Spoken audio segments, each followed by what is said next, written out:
হরে কৃষ্ণ। আজকে চলে আসলাম আমাদের রাম ঠাকুর আশ্রমের উৎসবে। প্রতি বছর এই তিথিতে 3 দিন ব্যাপী উৎসব হয়। আজকে গেল অধিবাস। এই অধিবাসে 500টির অধিক ঘট পুরানো হয়।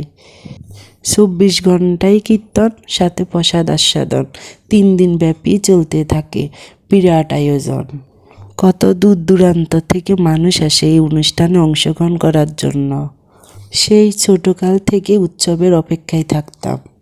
শৈশবের কত স্মৃতি আর সাথে চেনা কত মানুষের সাথে দেখা হয় এই উৎসবে। হারিয়ে যাওয়া কত পরিচিত মানুষের সাথে দেখা হলো আজকে। আর এই উৎসবের আরেকটি আকর্ষণীয় দিক হলো বিরাট করে মেলা বসে। যে মেলাতে পূজার সামগ্রী থেকে খেলার জিনিস, কসমেটিক সব পাওয়া যায়। মেলায় ঘুরে দেখলাম প্রসাদীরা স্টোর খুলেছে, যেখানে বিভিন্ন ধরনের